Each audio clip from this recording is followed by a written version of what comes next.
Welcome to commerce access. Commerce access में आप सभी लोगों का स्वागत है। आज हम लोग बिल्कुल एक फ्रेश अपना बैच लॉन्च करने वाले हैं जिसका नाम है असिस्टेंट अकाउंटेंट अकाउंट्स क्लासेस। ठीक है, मैं आपको अकाउंट्स पढ़ाऊंगा, हमारी मैम आपको इंग्लिश पढ़ाएंगी। तो हम लोग दो अपनी क्लासेस इसमें लेंगे, अकाउंट्स एंड इंग्लिश की। देखो, सभी सब्जेक्ट इंपॉर्टेंट हैं, उतनी ही वैल्यू रखता है अकाउंट्स भी जितनी वैल्यू आपके लिए दूसरे सब्जेक्ट्स रखते हैं। ठीक है, हर एक सब्जेक्ट पढ़ना है, किसी भी सब्जेक्ट को ये छोड़ के नहीं जाना कि इसमें इसके नंबर में मेरा ज़्यादा आएगा, कि इसका 75 का आएगा या फिर इसका मेरा 105 का आएगा। ठीक है, ये सोच के नहीं जाना, बिल्कुल अपनी मेहनत करके जाना है, हर एक सब्जेक्ट में अच्छा नंबर स्कोर करना है ताकि आपकी जो कट ऑफ है, फाइनल जो मेरिट है, वो अच्छी बने। ठीक है, तो मैं आप लोगों को अकाउंट्स पढ़ाऊंगा। और जैसा कि मैं अपने अकाउंट्स में बहुत ज़्यादा स्पेशलाइज्ड हूँ, तो मैं आपको बता दूं कि हम लोग बिल्कुल बेसिक से स्टार्ट करेंगे। ऐसा नहीं है कि जो हमको बस सिलेबस में लिख के दे दिया उससे स्टार्ट करेंगे, ऐसा नहीं है। क्वेश्चन में कई मैंने जैसे प्रीवियस ईयर के क्वेश्चन देखे हैं तो उसमें कई बार ऐसी चीज़ें भी पूछी गई हैं जो कि सिलेबस में नहीं है। ठीक है, तो हम लोग बेसिक से स्टार्ट करेंगे। सबसे पहले अकाउंटिंग को जानेंगे, उसके टाइप्स जानेंगे। ठीक है, फिर उसके बाद में हम लोग क्या जानेंगे कि अकाउंटिंग हमारे बेसिक प्रिंसिपल्स क्या होते हैं, एंड देन हमारी एंट्रीज किस तरीके से रिकॉर्ड की जाती है। फिर हम लोग अपने जो भी हमारा सिलेबस है, जैसे जनरल लेजर वगैरह, उन सब पे धीरे धीरे करके आएंगे। ठीक है, टाइम बहुत है, लिंक अभी तक एक्टिवेट नहीं हुआ है, तो आप लोग बस इस चीज़ को ध्यान रखो कि जैसे ही लिंक एक्टिवेट है आपको फॉर्म फिल कर देना है। बाकी अभी तक कोई नोटिफिकेशन नहीं आया लिंक को रिलेटेड, तो जैसे ही आएगा हम आपको अपने इस पर प्रोवाइड करवा देंगे। ठीक है, तो सबसे देखो, जिन बच्चों ने अभी तक सिलेबस नहीं देखा तो प्रीवियस वाली मेरी वीडियो देख सकते हैं सिलेबस की। बाकी इसमें भी आप लोग देख सकते हो, मैं फिर से एक्सप्लेन नहीं करूंगा, आप लोग इसमें से बस एक बार नोट डाउन कर लेना जो कुछ भी आपको दिखना है। तो चलो अपनी क्लास को स्टार्ट करते हैं। अपनी क्लास बाइलिंगुअल रहेगी, ठीक है, हिंदी इंग्लिश दोनों में, और बिल्कुल फ्री बैच रहेगा। किस पे? हमारा यूट्यूब पे। ठीक है, यही हमारा चैनल है कॉमर्स एक्सिस, और आप लोग इस पे बिल्कुल फ्री में एक ही चीज पढ़ोगे, अकाउंट्स भी और इंग्लिश भी। ठीक है, बिल्कुल फ्री है, कोई भी पैसा आपको कहीं पे नहीं करना। मुझे पता है कि भैया लोग, हमारे पास में इतना ज़्यादा पैसा नहीं होता, बट स्टिल मतलब कुछ कोचिंग सेंटर, चलो ठीक है, उनकी मजबूरी है, वो भी कमाएंगे खाएंगे, है ना, इसीलिए। चलो ठीक है, तो स्टार्ट करते हैं अपनी सबसे पहले अकाउंटिंग से। तो जैसा कि मैंने आपको बोला कि हम लोग किस अपना बेसिक से स्टार्ट करेंगे। ठीक है, बहुत ज्यादा अपवर्ड में जाने की जरूरत नहीं, बिल्कुल बेसिक से। सबसे पहले हमारा क्वेश्चन अराइज होता है, व्हाट इज अकाउंटिंग? आखिरकार अकाउंटिंग है क्या? ठीक है, अकाउंटिंग को हिंदी में अगर हम बोले तो अकाउंटिंग का मतलब होता है लेखांकन। लेखांकन का मतलब क्या है कि जिस ऐसी कोई भी चीज जिसको हम लोग अपनी बुक्स में लिख के रखें। ठीक है, ऐसी कोई भी चीज, इसकी बहुत ही सिंपल सी जो डेफिनेशन है वो ये है, ऐसी कोई भी चीज जिसका हम लोग डे टू डे रिकॉर्ड करें, या फिर जिसको हम डे टू डे अपने उसमें रिकॉर्ड में लिख के रखें। ठीक है, अब इसकी डेफिनेशन देखते हैं। अकाउंटिंग इज द प्रोसेस, ठीक है, ये एक ऐसी प्रोसेस है किसकी? Recording of financial transactions. याद रखना, क्वेश्चन पूछा जाता है कि अकाउंटिंग में कैसी हमारी जो रिकॉर्डिंग जो है वो कौन से लिए रिकॉर्ड की जाती है। ठीक है, तो उसको हम फाइनेंशियल ट्रांजेक्शन्स कहते हैं, या फिर अगर हम हिंदी में बात करें तो वित्तीय लेन देन होता है। सर, वित्तीय लेन देन फाइनेंशियल ट्रांजेक्शन्स और मतलब नॉन फाइनेंशियल ट्रांजेक्शन में फर्क क्या होता है, या फिर वित्तीय या अवित्तीय लेन देन में फर्क क्या होता है, वो मैं भी आपको बताऊंगा जब हम लोग अपनी डेफिनेशन को खत्म करेंगे। प्रिटेनिंग टू अ बिजनेस, ठीक है, हमारी कोई भी एक ऐसी हम लोग अपनी डेफिनेशन मतलब ट्रांजेक्शन्स को रिकॉर्ड करेंगे जो कैसी होंगी। सबसे पहले तो वित्तीय होनी चाहिए। ठीक है, मतलब उनका नेचर कैसा होना चाहिए? फाइनेंशियल या फिर वित्तीय नेचर होना चाहिए। और वो कैसी होनी चाहिए? बिजनेस रिलेटेड होनी चाहिए, मतलब कि वो व्यवसाय से लेन देन उसका प्रभावित होना चाहिए। कहीं ऐसा ना हो कि हम कोई भी एक ऐसी अपने ट्रांजेक्शन को रिकॉर्ड करें जो कि बिजनेस से तो रिलेटेड कुछ नहीं है, और ना ही उसकी कोई भी एक फाइनेंशियल या फिर वित्तीय वैल्यू है। ठीक है, तो हमको ऐसी अपनी चीज़ों को रिकॉर्ड करना है जिसकी फाइनेंशियल ट्रांजेक्शन्स भी हो, और जो किससे रिलेटेड हो? हमारे बिजनेस से रिलेटेड हो। आगे क्या कहता है? The accounting process include summarising, ठीक है, analysing and reporting these transactions to oversight agencies, regulators and tax collection entities.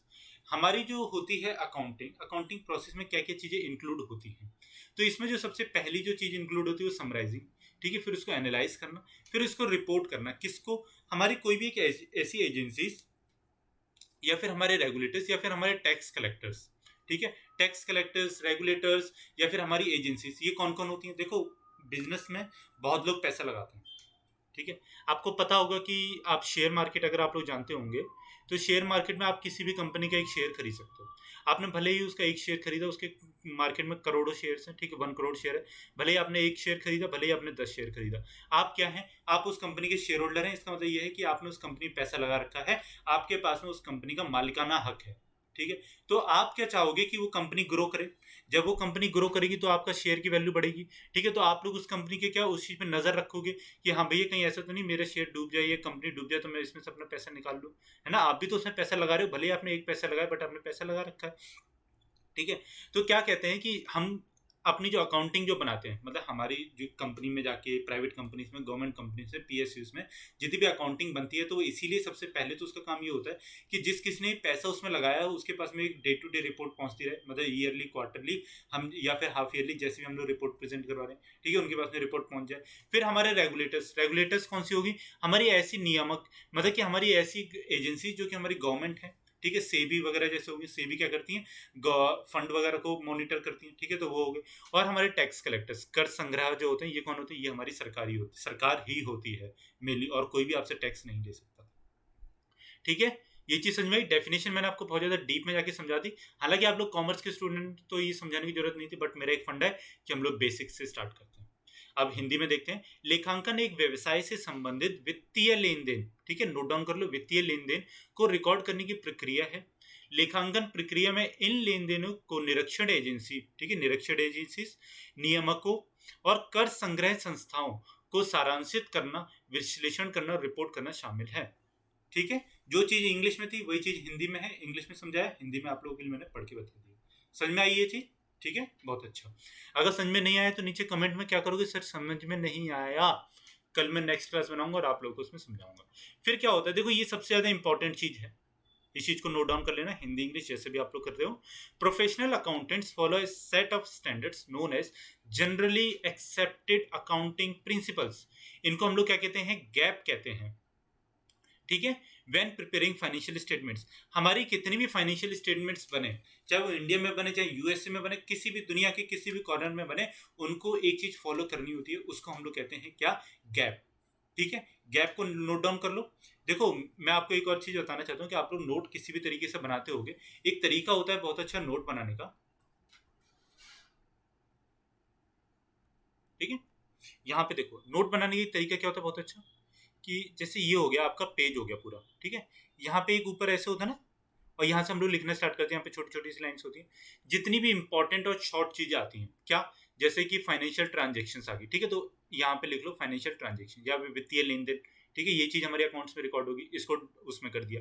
फिर हमारे यहाँ पे क्या है, गैप आया, ठीक है, जनरली एक्सेप्टेड अकाउंटिंग प्रिंसिपल्स, तो इसको किस में कर देना है, एक हमको ब्रैकेट में कर देना है, ताकि हम लोग कभी भी जैसे पढ़ेंगे तो ये चीज कभी मिस ना हो जाए, जो कि बहुत ज्यादा इंपॉर्टेंट है।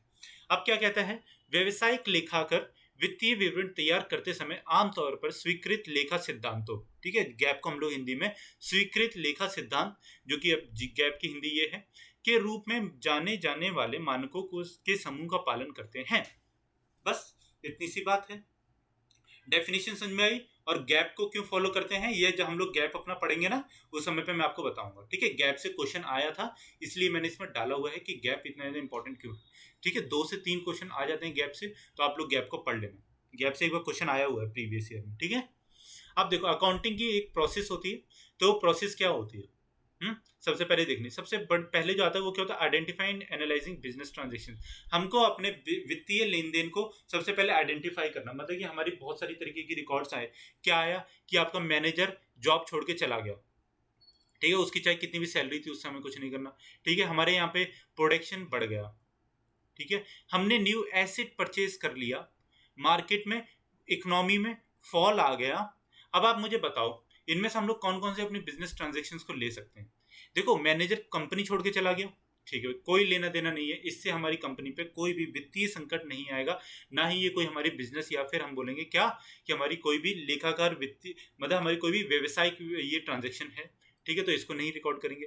प्रोडक्शन में कमी आ गई, हालांकि ये हमारे बिजनेस ट्रांजेक्शन है, बट क्या इसका कोई हम वैल्यू निकाल सकते हैं, अगर ऐसा दे दिया जाए कि प्रोडक्शन में कमी है, ठीक है, हमारी सेल्स इतनी हो गई है या फिर हमारी परचेस इतनी हुई है, तो ये चीज रिकॉर्ड करेंगे, बट प्रोडक्शन में कमी आई ये चीज रिकॉर्ड नहीं हो सकती। हाँ, एसेट न्यू परचेज हुआ, हमने मशीनरी नई परचेज कर ली है, ठीक है, तो ये चीज रिकॉर्ड होगी।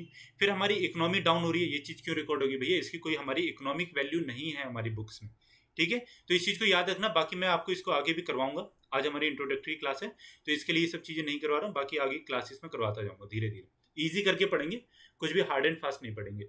फिर सबसे पहले हमने क्या किया, अपनी बिजनेस ट्रांजेक्शन देखी, हमारी मतलब बहुत सारी ट्रांजेक्शन थी। हमने देखा हाँ भाई हमने एक मशीनरी अपनी परचेज कर ली है, ठीक है, मशीनरी परचेज की, मशीनरी परचेज हुई, उसकी क्या हुई, जनरल एंट्री हुई जो कि आपके सिलेबस में है। फिर उसके अंदर हमने क्या किया, उसको पोस्टिंग किया किसमें, लेजर में, ठीक है, लेजर में पोस्टिंग होगी, ये भी सिलेबस में। अनएडजस्टेड ट्रायल बैलेंस बनाया, ठीक है, ट्रायल बैलेंस पढ़ेंगे आगे। एडजस्टिंग एंट्रीज, अगर मतलब कोई भी गलती वगैरह होती है तो उसमें क्या करेंगे, एडजस्ट करेंगे एंट्रीज को। एडजस्टेड ट्रायल बैलेंस, ठीक है, ये भी करते हैं। फाइनेंशियल स्टेटमेंट्स प्रिपेयर करते हैं और क्लोजिंग अपनी लास्ट में, एंड द ईयर। हम अगर पूछे कि हमसे कभी क्वेश्चन आ जाए फाइनेंशियल ईयर होता है, तो फाइनेंशियल ईयर हमारा होता है 1 अप्रैल से लेकर के 31 मार्च ऑफ नेक्स्ट ईयर, ठीक है। और फिर उसके बाद में क्या होता है, पोस्ट क्लोजिंग ट्रायल बैलेंस, बस फिर उसके बाद में एक पोस्ट क्लोजिंग ट्रायल बैलेंस बना देंगे। तो ये हमारी एक एंट्री होती है। इसको क्या देखो, ये साइकिल है एक अकाउंटिंग की, इसको नोट डाउन कर लो क्योंकि इसको याद नहीं करना, ठीक है। मैं बिल्कुल नहीं चाहता कि आप लोग इसको याद करो और आप लोग मतलब सोचिए यार इतनी बड़ी प्रोसेस है क्या होगा, इसको बस नोट डाउन कर लो क्योंकि ये चीज आपको अकाउंट्स के स्टूडेंट हो और अकाउंट्स आने चाहिए तो इसके लिए आनी चाहिए। अब जरा हम किस में, अकाउंट्स की हिस्ट्री में भी चले जाएं कि भैया अकाउंट्स की हिस्ट्री क्या थी, है ना, क्योंकि हमारे अकाउंट्स मतलब कहीं ना कहीं से तो उसका उद्गर हुआ ही होगा ना। तो वो उद्गर कहाँ से हुआ है, आज हम लोग वो चीज देखते हैं। क्या कहता है सबसे पहले, ल्यूका पेसिलियो, ठीक है, अजीब सा नाम है, कोई बात नहीं, मुझे भी नहीं आता। ल्यूका पेसियोलियो, ठीक है, ल्यूका पेसिलियो, ठीक है, ये पढ़ लेते हैं। Is consider the father of accounting and book keeping, इस चीज को नोट डाउन कर लो। हमारे अकाउंटिंग के फादर किसको कहा जाता है, ऊपर लिखना इसको, ठीक है, नोट में जहां पे मैंने बोला ना ऊपर लिखूंगा। मैं अगर आपसे बोलता हूँ ऊपर लिख लो तो आप यहाँ पे ये चीज नोट डाउन कर लेना। The father of accounting and book keeping कौन है, हमारे ल्यूइस पेसिलियो हैं, due to his contributions to the development of accounting as a profession, ठीक है। इन्होंने क्या किया, इन्होंने सबसे पहले अकाउंटिंग को एक प्रोफेशन का नाम दिया। इससे पहले अकाउंटिंग मतलब कि जैसे हम लोग बीकॉम वगैरह करते हैं तो बीकॉम वगैरह नहीं हुआ करती थी, तो इन्होंने अकाउंटिंग को एक नया नाम दिया और अकाउंटिंग को एक नया डेवलपमेंट दिया कि हम लोग भी बीकॉम इसमें कर पाए। एंड ये क्या थे, एक इटालियन मैथमेटिशियन थे और एक फ्रेंड किसके थे, लिनार्डो डी विंसी, ठीक है। ये सब चीजें इंपॉर्टेंट नहीं है, बाकी ये इंपॉर्टेंट है कि ये इटालियन मैथमेटिशियन थे। और ल्यूसा पेसिलियो को क्या कहा जाता है, father of accounting and book keeping कहा जाता है। Pacioli published a book on the double entry system of book keeping in 1494। सोचिए यार, ये 1494 की बात कर रहे हैं जब तो हमारे यहाँ पे मुगल्स आने वाले थे, है ना। ये मतलब कितनी पुरानी बात करें, मतलब जब लोधी डायनेस्टी थी शायद, उस टाइम की बातें कर रहे हैं हमसे, ठीक है। तो आप लोग इस चीज को ध्यान में रखना, ये चीज लिख लो।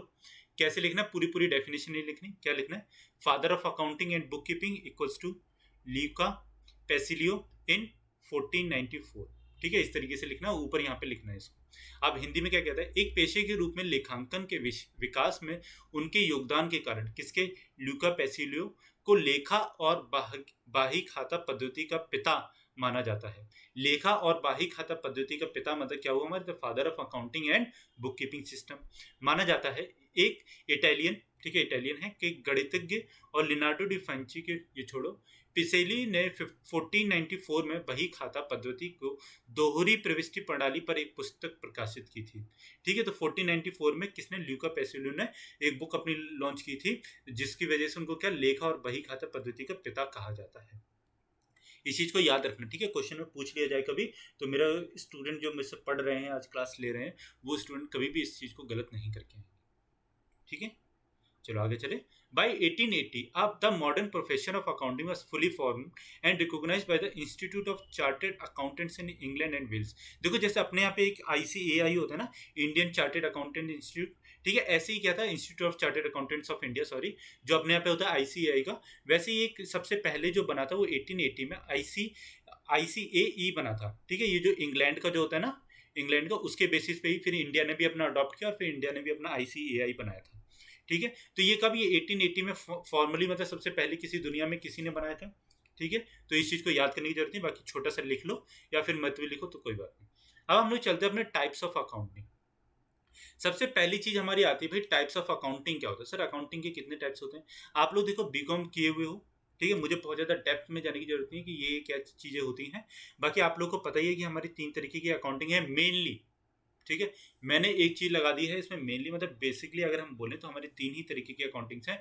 बाकी आजकल के टाइम पे थोड़ी बहुत अकाउंटिंग और भी है, जैसे सोशल ऑडिटिंग अकाउंटिंग आती है, इन्वायरमेंटल अकाउंटिंग आती है, ठीक है। वो चीज मैं आपको जब हम लोग ये कोर्स को अपने खत्म करेंगे उस टाइम पे लास्ट क्लासेस में बताऊंगा कि ये होती क्या है, क्योंकि उनकी कुछ भी है नहीं, बस एक छोटी छोटी सी डेफिनेशंस होती हैं, ठीक है। वो क्वेश्चन में आने की चांसेस बहुत ही कम है।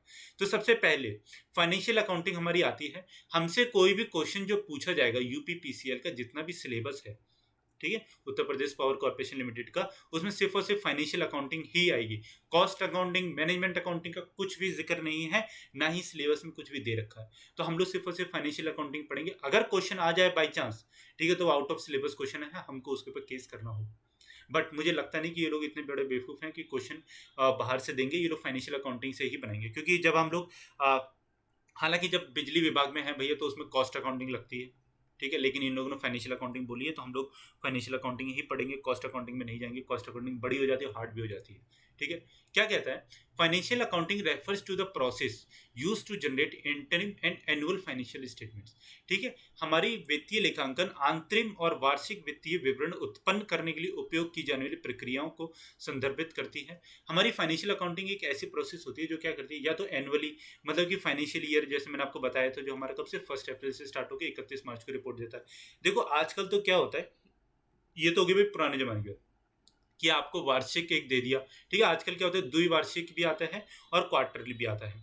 क्वार्टरली में क्या करते हैं, मतलब हर 4 महीने की एक 3 महीने की एक रिपोर्ट दे देता अपनी, और हर एक 6 महीने की भी एक रिपोर्ट आती है, और एक साल की भी एक रिपोर्ट आती है, ठीक है। तो ऐसे करके आजकल 3-4 बार रिपोर्ट्स आती हैं कंपनीज की, आप लोग देख सकते हो, कभी भी आती होंगी, आप लोग को ये चीज़ देखनी चाहिए, आप लोग कॉमर्स के स्टूडेंट्स हैं, ठीक है। आगे क्या कहता है, the results of all financial transactions that occur during an accounting period are summarised into the balance sheet, income statement and cash flow statement. याद रखना फाइनेंशियल ट्रांजैक्शंस किस किस में आती है, नोट डाउन कर लो, balance sheet, income statement, cash flow statement. देखो ये चीज नोट डाउन जो मैं करने के लिए आपको बोल रहा हूँ ना, ये क्वेश्चन में आने के चांसेस बढ़ते हैं, ठीक है। ये ऐसा कुछ नहीं है कि मैं आपसे बोल दूं कि भैया ये चीज मुझे अच्छी लग रही है, ठीक है, आप लोग नोट डाउन करो, नहीं, ये क्वेश्चन में आपके आने के चांसेस हैं, इसलिए मैं आपसे बोल रहा हूँ कि इस चीज को नोट डाउन कर लो, ठीक है। एक लेखा अवधि के दौरान होने वाली सभी वित्तीय लेन देन के परिणामों को बैलेंस शीट, आय विवरण और नकदी प्रवाह विवरण में संक्षिप्त किया जाता है। आपसे क्वेश्चन पूछा जाएगा कि इनमें से फाइनेंशियल अकाउंटिंग के पार्ट कौन कौन से हैं, ठीक है। तो आप लोग क्या लिखोगे उसमें, एक आपको दे देगा, यहाँ पे ऑप्शन दे दिया बैलेंस शीट, ठीक है, यहाँ पे आपको क्या दे दिया, इनकम स्टेटमेंट, यहाँ पे आपको क्या दे दिया, कैश फ्लो स्टेटमेंट, और एक आपको दे दिया ऑल ऑफ द अबव या फिर उपयुक्त सभी। तो आपको क्या लगा के आना है, उपयुक्त सभी लगा के आना है, ऑल ऑफ द अबव लगा के आना है, ठीक है। ये इस तरीके के क्वेश्चन पूछना बहुत ही आम बात है। ये क्वेश्चन मतलब कुछ भी ऐसा नहीं है कि ये नहीं पूछेगा, बहुत ज़्यादा ईजी से, नहीं, ये क्वेश्चन भी आपके आ सकते हैं। फिर हमारा क्या कहते हैं, मैनेजरियल अकाउंटिंग, ठीक है। मैनेजरियल अकाउंटिंग देखो मैं आपको अगर बेसिकली बताऊं तो इसका यूज जो होता है, ये फाइनेंशियल अकाउंटिंग के डाटा को यूज करता है, किसके लिए, सिर्फ और सिर्फ अपने मैनेजमेंट के डिसीजंस को बनाने के लिए, ठीक है। तो आज के टाइम पे मैनेजरियल अकाउंटिंग बहुत ज़्यादा इंपॉर्टेंट है। आप किसी भी मतलब फील्ड में जाते हो तो वहाँ पे आपको मैनेजरियल अकाउंटिंग की डिमांड बढ़ जाती है। Managerial accounting uses much as the same data as financial accounting.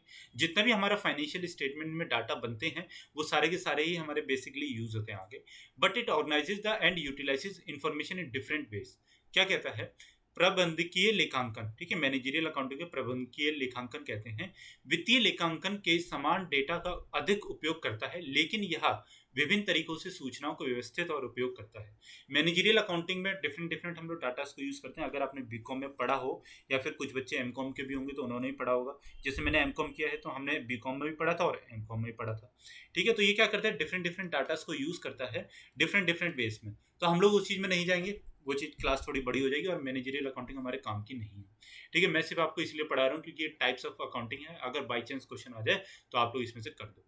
Namely in managerial accounting and accounting generates monthly और quarterly reports that a business management team can use to make decisions about how the business operates, ठीक है। क्या कहता है, अर्थात प्रबंधकीय लेखांकन में एक लेखांकन मतलब अकाउंटेंट जो आप लोग बनने जा रहे हो, मासिक या त्रिमासिक रिपोर्ट तैयार करता है, ठीक है, मतलब मंथली बेसिस पे या फिर क्वार्टरली बेसिस पे एक रिपोर्ट तैयार करेगा, जिसका उपयोग व्यवसाय के प्रबंधन टीम व्यवसाय के संचालन में किया जाता है। मैनेजरियल अकाउंटिंग का बेसिकली जो यूज होता है वो इसलिए होता है कि हम लोग अपने मैनेजमेंट को एक रिपोर्ट तैयार करके दें, मतलब हम लोग बोले तो हम लोग अकाउंटेंट, ठीक है, हम लोग अपने मैनेजमेंट टीम को एक रिपोर्ट तैयार करके दें ताकि वो लोग क्या कर सकें, वो लोग डिसीजन ले सकें और अपने बिजनेस को अच्छे से रन कर सकें, ठीक है, ये ऐसा नहीं ना कि हम लोग पूरे साल भर वेट करते रहेंगे कि हाँ भैया अब हमारा बिजनेस का रिपोर्ट आएगी, अब हम लोग देखेंगे कि हमारे पिछले महीने के शुरुआती ईयर में हमको कितना घाटा हो गया था और अब हम उसको सुधारेंगे, तो भैया आपको बिजनेस ठप ही हो जाना है ना। तो इसके लिए क्या, इसको इसलिए मंथली बेसिस पे, क्वार्टरली बेसिस पे बनाया जाता है, ताकि हम लोग मतलब टाइम टू टाइम एक्शंस ले सकें। फिर हमारे क्या आता है, कॉस्ट अकाउंटिंग। तो देखो कॉस्ट अकाउंटिंग की अगर हम बात करें तो कॉस्ट अकाउंटिंग को हिंदी में क्या कहते हैं, हिंदी में इसको लागत लेखांकन कहते हैं। ठीक है, क्या कहते हैं, लागत लेखांकन। ठीक है, एक बच्चा कमेंट में पूछा था कि सर कॉस्ट अकाउंटिंग रहेगी, कॉस्ट अकाउंटिंग आपके सिलेबस में नहीं गिवन है। ठीक है, तो फाइनेंशियल अकाउंटिंग ही गिवन है। क्या कहता है, just as managerial accounting helps business make decisions about management, cost accounting helps businesses make decisions about costing. जिस तरह प्रबंधकीय लेखांकन व्यवसायों के प्रबंधन के बारे में निर्णय लेने में मदद करता है, वैसे ही लागत लेखांकन व्यवसायों की लागत के बारे में निर्णय लेने में मदद करता है। कॉस्ट अकाउंटिंग का मेनली जो फंक्शन जो होता है, मतलब अगर हम बात करें उसका कार्य क्या होगा, तो उसका जो कार्य होगा वो होगा कि वो किसी भी तरीके से कॉस्ट को, मतलब कि जितनी भी लागत उसमें लग रही है हमारे बिजनेस में, उसको क्या करे, उसको कम करे, उसको डाउन कर दे। ठीक है, और इसके लिए डिफरेंट डिफरेंट टूल्स लगाए जाते हैं जो आपने पढ़े भी होंगे। Essentially cost accounting considers all of the cost related to producing a product. ठीक है, जितनी भी हमारी होती है लागत लेखांकन उत्पाद के उत्पादन में से संबंधित सभी लागतों पर विचार करता है। ठीक है, इसमें आपको लेबर, मतलब कि जो हमारा कि काम जो कर रहा है उसमें उसकी लागत कितनी है, हमने जो अपना रॉ मटेरियल मंगवाया, कच्चा जो माल मंगवाया है उसकी लागत कितनी है, उन सब पे विचार करेगा। ठीक है, analyst, managers, business owners and accountants use this information to determine what their product should cost. ठीक है, जितने भी हमारे कौन हो गए, स्वामी हो गए, ठीक है, जितने पैसा लगाने वाले पूंजीपति हो गए, और हमारे मैनेजर्स हो गए, बिजनेस के मालिक हो गए, एनालिस्ट, मतलब एनालिस्ट की जो हम लोग काम करते हैं, विश्लेषक वगैरह, तो वो लोग क्या करेंगे, वो लोग ये चीज देखेंगे कि हम किस प्रोडक्ट को यूज करें, हम कहाँ से अपना कितना कच्चा माल मंगवाएं, या फिर किस मशीनरी का यूज करें कि हमारी जो लागत जो है वो कम हो जाए और हम लोग क्या करें, अपने धंधे को ऊपर बढ़ा सके, या फिर हम कॉस्ट कम करके अपने प्रॉफिट को इंक्रीज कर सकें। ठीक है, तो आज की क्लास में देखो बेसिक था बिल्कुल। ठीक है, ऐसा नहीं सोचने का कि सर इतना ही बेसिक बेसिक पढ़ाते रहेंगे और इसी तरीके से पढ़ाएंगे। बिल्कुल बेसिक से, जैसा कि मैंने आपको बोला कि हम लोग इस तरीके से स्टार्ट करेंगे कि अगर आप लोगों ने मतलब कि भूल गए हो कॉमर्स का, अपना बीकॉम का कुछ भी, तो वो आप लोग यहाँ पे पढ़ लो और आपको एक ही चीज़ में याद आ जाए। ठीक है, तो इसलिए बिल्कुल बेसिक से स्टार्ट किया है। कल हम लोग क्या पढ़ेंगे, कल अपने गैप पढ़ेंगे, जनरली अकाउंटिंग एक्सेप्टेड प्रिंसिपल्स जो होते हैं हमारे, वो पढ़ेंगे। ठीक है, एक चीज़ मैं आपको बता दूं कि हम लोग अपनी मंडे टू सैटरडे क्लास करेंगे, संडे को अपना ऑफ रहा करेगा। ठीक है, और कोर्स क्या रहेगा, बिल्कुल फ्री रहेगा। और कहाँ पे रहेगा, कॉमर्स एक्सिस के ऑफिशियल चैनल पे ही रहेगा। ठीक है, आप लोगों को उसके लिए क्या करना है, सब्सक्राइब करना है हमारे चैनल को, वीडियोस को लाइक करना है और दूसरे बच्चों तो शेयर करना है। बताइए, कॉमर्स एक्सिस आप लोगों के लिए फ्री बैच एक दे रहा है।